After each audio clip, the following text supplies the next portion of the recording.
भगीरथ की हजारों वर्षों की तपस्या से प्रसन्न होकर भगवान शिव और भगवान ब्रह्मा जी प्रकट होते हैं।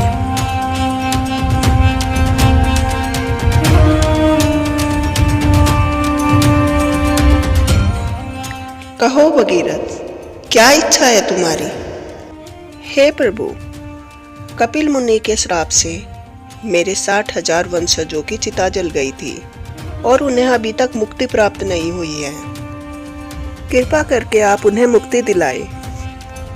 अवश्य भगीरथ, मैं अभी तुम्हारे वंशजों को मुक्ति देता हूँ। रुकिए ब्रह्मदेव, आप अभी इनके वंशजों को तो मुक्ति दिलवा देंगे, लेकिन आगे आने वाली पीढ़ियों का क्या होगा? अब उस लीला का समय आ चुका है जिससे युगों युगों तक भटकती हुई आत्माओं को शांति मिलेगी। अवश्य महादेव, अब देवी गंगा के पृथ्वी पर प्रस्थान का समय आ गया है। और तभी ब्रह्मा जी के कमंडल से देवी गंगा प्रकट होती है। प्रणाम ब्रह्मदेव, प्रणाम महादेव। हे देवी गंगा, आप श्री हरि के पाद नख से आपकी उत्पत्ति हुई है। इस सृष्टि में आप जितना पवित्र कोई नहीं है। अब समय आ चुका है आपकी पवित्रता पृथ्वी लोक के प्राणियों के लिए भी फलदायी हो। जैसी आपकी आज्ञा प्रभु। हे देवी गंगा, मैं आपको स्वर्ग लोक से एक नदी के रूप में छोड़ दूंगा। वहां से आपका अवतरण आपके पिता हिमालय पर्वत के ऊपर होगा। जैसी आपकी आज्ञा प्रभु। यह मेरा सौभाग्य होगा कि मैं इतना महान कार्य करूंगी। और तभी के तभी भूदेवी प्रकट होती है। आप कुछ भूल रहे हैं ब्रह्मदेव। अगर आपने स्वर्ग लोक से देवी गंगा को धरती पर छोड़ा तो उनका प्रवाह इतना होगा कि वो मेरे लिए असहनीय होगा। फिर मैं धरती को फटने से नहीं रोक पाऊंगी। भूदेवी, आपका हर एक शब्द सत्य है। मेरे पास इसका एक उपाय है। श्री हरि के पगों से गंगा अवतरित हुई थी और मेरे कमंडल में उनका भवन है। अब समय आ चुका है महादेव, आप भी गंगा की यात्रा में अपना सहयोग दें। आप वही देवता है जिसने हलाहल विष को ग्रहण किया था, क्योंकि उसे और कोई देवता ग्रहण नहीं कर सकता था। और इस स्थिति में भी एकमात्र उपाय आप ही है। आपके अलावा और कोई देवता गंगा के उग्र प्रवाह को सहन नहीं कर सकता। अवश्य ब्रह्मदेव, मैं देवी गंगा को अपनी जटाओं में धारण कर लूंगा, जिससे गंगा का प्रवाह सौम्य हो जाए।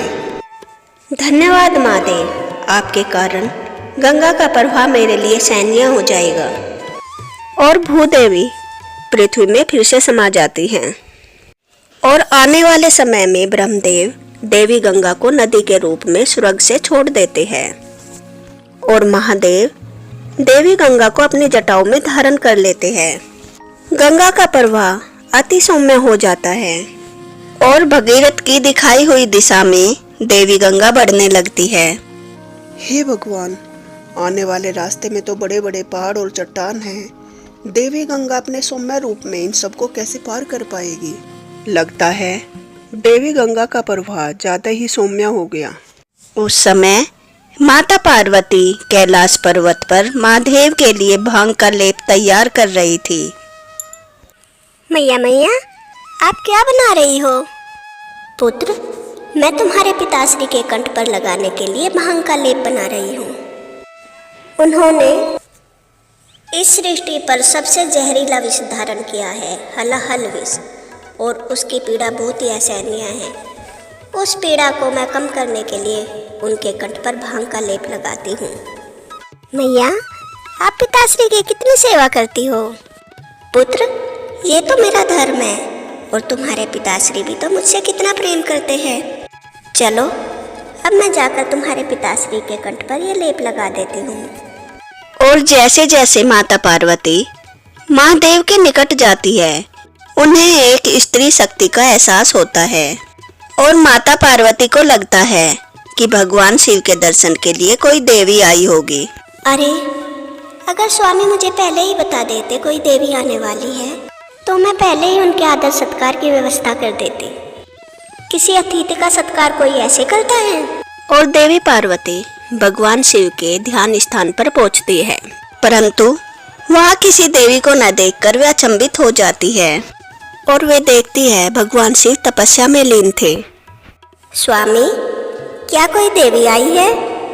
लगता है स्वामी तपस्या में लीन है। और माता पार्वती जाकर भगवान शिव के कंठ पर लेप लगाने लगती है, परंतु देवी शक्ति का आभास और बढ़ जाता है और माता पार्वती का ध्यान भगवान शिव की जटाओं से बहने वाली पानी की धारा पर पड़ता है और माता पार्वती की दिव्य दृष्टि से उन्हें उस धारा का असली रूप दिखाई पड़ता है।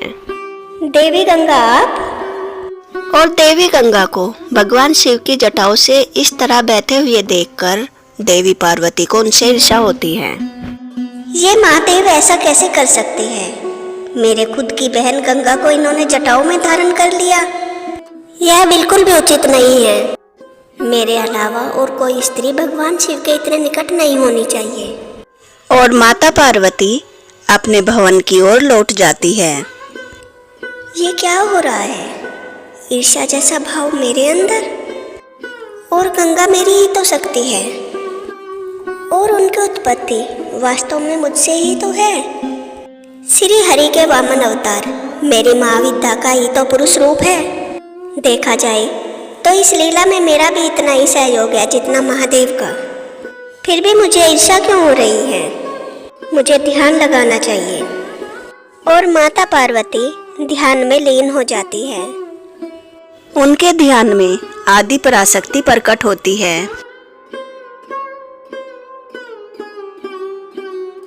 उमा, माँ आप? तुम विचलित क्यों हो पुत्री? माँ, मेरे अंदर ईर्ष्या जैसे भाव क्यों उत्पन्न हो रहे हैं? मैं तो एक देवी हूँ, मेरे अंदर ऐसे भाव उत्पन्न नहीं होने चाहिए। उमा, तुम विचलित मत हो। तुम्हारी ईर्ष्या भी वास्तव में बहुत महत्वपूर्ण है। अभी गंगा उत्पत्ति की यह लीला पूर्ण नहीं हुई है। उसका आखिरी चरण तुम्हारी ईर्ष्या से ही पूरा होगा पुत्री। जैसी आपकी आज्ञा माँ। माता पार्वती अपने ध्यान से उठ जाती है और महादेव के पास जाती है। प्रभु, अपने ध्यान से उठिए। मेरे पास आपके लिए एक प्रश्न है। हाँ, कहो गौरी, क्या प्रश्न है तुम्हारे पास? अपनी जटाओं में आपने गंगा को धारण कर लिया, क्या आपको यह अनुचित नहीं लग रहा? कोई और स्त्री आपके इतने निकट नहीं होनी चाहिए प्रभु। गौरी, ये सब तो भगीरथ और भूदेवी के कल्याण के लिए ही है। इसमें मेरा खुद का कोई स्वार्थ नहीं है। प्रभु, मेरा सवाल यह नहीं है। आपने गंगा को अपनी जटाओं में धारण करने से पहले ये नहीं सोचा कि आप विवाहित हैं? और कोई देवता भी तो गंगा को अपनी जटाओं में धारण कर सकता था। गौरी, तुम कैसी बातें कर रही हो? तुम अपने होश में तो हो? मैं होश में हूँ। आपने तो मुझे अवगत भी नहीं कराया कि आप गंगा को धारण करने वाले हैं। आपने इतना बड़ा निर्णय ले लिया और आपने इसके बारे में मुझे बताया भी नहीं। और माता पार्वती के अंदर की उग्रता बढ़ने लगती है और तभी के तभी देवी पार्वती का क्रोध एक स्त्री का रूप ले लेता है और वह स्त्री थी जाह्नवी देवी। जाह्नवी, अपनी उग्रता के साथ गंगा में मिल जाओ। गंगा के प्रवाह को उग्र कर दो, जैसी आपकी आज्ञा माता। और जाह्नवी माता पार्वती की आज्ञा से अपने नदी रूप में आती है और माता पार्वती के कहे अनुसार शीघ्रता से जाकर गंगा के प्रवाह में मिल जाती है और गंगा का प्रवाह बहुत ही उग्र हो जाता है। गंगा को दिशा दिखाते हुए भगीरथ गंगा के प्रवाह को उग्र होते हुए देखते हैं। हे भगवान, ये क्या हो रहा है? गंगा इतनी उग्र क्यों हो रही है? और तभी गंगा रास्ते में पड़ने वाली ऋषि झानु की कुटिया में बाढ़ ला देती है। गंगा, तेरा ये दुस्साहस! और ऋषि झानु तभी के तभी गंगा को अपने अंदर धारण कर लेते हैं और कैलाश पर्वत से देखते हुए माता पार्वती प्रसन्न हो जाती है। गौरी, क्या तुम्हारी यही चाह थी कि ऋषि झानु गंगा को धारण कर ले? इसलिए तुमने जाह्नवी को प्रकट किया था? अवश्य स्वामी, अगर आप मेरी इच्छा के बगैर कोई निर्णय ले सकते हैं तो मैंने भी ये निर्णय लिया कि गंगा आपकी जटाओं से नहीं बहेगी। और देखते ही देखते ऋषि झानु नदी रूप देवी गंगा को पूरा पी जाते हैं और गंगा भगवान शिव की जटाओं से बहना बंद कर देती है। और तभी के तभी माता पार्वती की ईर्ष्या समाप्त हो जाती है और माता पार्वती को एहसास होता है कि उन्होंने क्या कर दिया। अरे नहीं, मैंने ये क्या कर दिया? देवी आदिशक्ति ने तो बोला था मेरी ईर्ष्या महत्वपूर्ण है, लेकिन मैंने तो इस पूरी लीला को ही समाप्त कर दिया। मैंने ये कितनी बड़ी मूर्खता का काम किया है। नहीं, मुझे ये सब कुछ ठीक करना होगा। गौरी, चिंतित न हो। देवी आदिशक्ति ठीक बोल रही थी। तुम्हारी ईर्ष्या महत्वपूर्ण थी। अभी तुम धैर्य रखो और देखो। भगीरथ जानु ऋषि को समझाने लगते हैं कि गंगा का इस पृथ्वी पर आना कितना महत्वपूर्ण था। हे जानु ऋषि, देवी गंगा मेरे 60,000 वंशजों को मुक्ति दिलाने वाली थी। आप कृपा करें और गंगा को मुक्त करें। अच्छा, मैं इतने महान कार्य में दुविधा नहीं बन सकता। मुझे क्षमा करें। और जानु ऋषि अपने बाएं कान से गंगा को मुक्त कर देते हैं और गंगा का सौम्य उग्र प्रभाव बहने लगता है और भागीरथ गंगा को फिर से दिशा दिखाने लगते हैं। आने वाले रास्तों में गंगा चट्टानों और पहाड़ों को आसानी से लांघ देती है। अद्भुत। गंगा का प्रवाह शायद इसलिए उग्र हुआ था ताकि वो इन चट्टानों और पहाड़ों को आसानी से लांघ पाए। देखो गौरी, तुम्हारी ईर्ष्या के उग्र प्रभाव से उत्पन्न हुए उग्र प्रभाव के कारण ही गंगा इन चट्टानों और पहाड़ों को आसानी से पार कर रही है। देवी आदिशक्ति ने ठीक ही कहा था, तुम्हारी ईर्ष्या के बगैर यह लीला कभी पूरी नहीं हो पाती। और उसके पश्चात भगीरथ के प्रयासों से देवी गंगा के प्रवाह से उसके वंशजों को मुक्ति मिल जाती है। अगर आपको यह कहानी पसंद आई तो वीडियो को लाइक करें और मेरे चैनल को सब्सक्राइब करें। कमेंट बॉक्स में जय शिव शक्ति हर हर गंगे अवश्य लिखें। धन्यवाद। जय माता दी। राधे राधे दोस्तों, आज मैं आपको कान्हा जी की बहुत ही सुंदर लीला कथा सुनाने जा रही हूँ। लता बहन वृंदावन गई थी और वहाँ से वे लड्डू गोपाल लेकर आई। केशव बेटा, ये गोविंद है। अब तुम्हारी तरह ये भी हमारे घर के सदस्य है। ये तुम्हारे भाई है और मेरे बेटे। और हाँ, तुम इन्हें तंग मत करना। अब लता जो भी भोजन बनाती पहले गोविंद को खिलाती और बाद में अपने बेटे केशव को देती। यह सब देखकर केशव को गोविंद से चिढ़ होने लगती है। मैं तो गोविंद के आने से पहले ही ठीक था। माँ सिर्फ मेरे से लाड प्यार करते थे, अब तो मेरे से ज़्यादा गोविंद को प्यार करने लगी है। केशव बेटा, मैं खेत से गाय के लिए चारा लेने जा रही हूँ। तुम नदी से पानी ले आना। ठीक है माँ। गोविंद, तुम नहाते भी सबसे पहले हो और खाना भी सबसे पहले खा लेते हो। मेरे से ज़्यादा माँ का प्यार भी तुम्हें मिलता है, तो कुछ काम भी कर लो। जाकर नदी से पानी ले आओ। यह कहकर केशव नदी से पानी लेने चला जाता है। लाओ केशव, नदी से पानी मैं भर लेता हूँ। अरे गोविंद, तुम? नहीं नहीं, माँ मारेगी, कहेगी कि मैंने तुम्हें परेशान किया। नहीं नहीं। अरे केशव, मुझे भी तो कुछ काम करना चाहिए। लाओ, घर पर पानी मैं ले जाता हूँ। और गोविंद घर पर पानी ले जाते हैं। जब केशव की माँ वापस आती है तो देखती है लड्डू गोपाल के सारे कपड़े गीले थे। केशव, तुमने क्या किया गोविंद के साथ? इन्हें गीला क्यों किया? माँ, मैंने कुछ नहीं किया। गोविंद खुद नदी से पानी लेकर आए, मेरे मना करने के बावजूद। झूठ क्यों बोलते हो केशव? गोविंद कैसे लाएंगे पानी? शरारत करता है।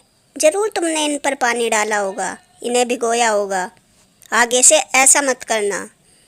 अगले दिन, केशव बेटा, मैं खेत में जा रही हूँ, जब तक तुम आटा पिसवा कर ले आना। ठीक है माँ। केशव, चलो आटा पिसवाने मैं भी चलता हूँ, माँ कह कर गई है ना। हाँ हाँ, चलो ठीक है। आटा पिसवा कर लाकर गोविंद फिर अपनी जगह बैठ जाते हैं। माँ खेत से आकर वापस देखती है। अरे ये क्या, गोविंद सारे आटे में कैसे हो गए? केशव, आज तुमने क्या किया इनके साथ? मैंने कुछ नहीं किया माँ। गोविंद माने ही नहीं और मेरे साथ आटा पिसवा कर लाए हैं। केशव, तुम झूठ क्यों बोलने लगे? बेटा, गोविंद यहाँ से उठकर कैसे जाएंगे? ये तो मूर्ति है। माँ, आप क्यों नहीं मानती? मैंने कुछ नहीं किया, गोविंद खुद मेरे साथ गए थे। एक दिन केशव की माँ कहीं गई। केशव बेटा, जब तक मैं वापस आऊँ तुम जंगल से लकड़ी लेकर आ जाना। ठीक है माँ। और उस दिन केशव की माँ ने सोचा, आज मैं छुपकर देखती हूँ केशव गोविंद के साथ क्या करता है। और केशव की माँ जंगल में ही छुपकर बैठ जाती है। माँ देखती है कि गोविंद जंगल में केशव के साथ लकड़ी इकट्ठा करवा रहे थे। अरे गोविंद, इसका मतलब केशव सही कह रहा था। माँ दौड़कर गोविंद के पास जाती है। गोविंद, गोविंद। और गोविंद माँ को देखकर वहाँ से अंतर्ध्यान हो जाते हैं। केशव और उसकी माँ जंगल में चारों तरफ गोविंद को ढूंढते हैं, लेकिन गोविंद उन्हें कहीं नहीं मिलते। जब वे घर वापस आकर देखते हैं, गोविंद अपनी जगह ही बैठे थे, मूर्ति रूप में। लड्डू गोपाल की ऐसी लीला देखकर केशव की माँ भाव विभोर हो उठती है और उनकी भक्ति गोविंद के प्रति इतनी ज़्यादा बढ़ जाती है कि वे गोविंद के सामने नतमस्तक हो जाती है। फिर तो उन्हें चारों तरफ गोविंद ही गोविंद दिखाई देते हैं। तो दोस्तों, ऐसे है हमारे लड्डू गोपाल की, हमारे कान्हा जी की लीला। अगर आप ऐसी ही लीला कथाएं सुनना चाहते हैं और आपको ये कहानी पसंद आई है तो मेरे चैनल को सब्सक्राइब करें और वीडियो को लाइक करें। Thanks for watching. Radhe Radhe.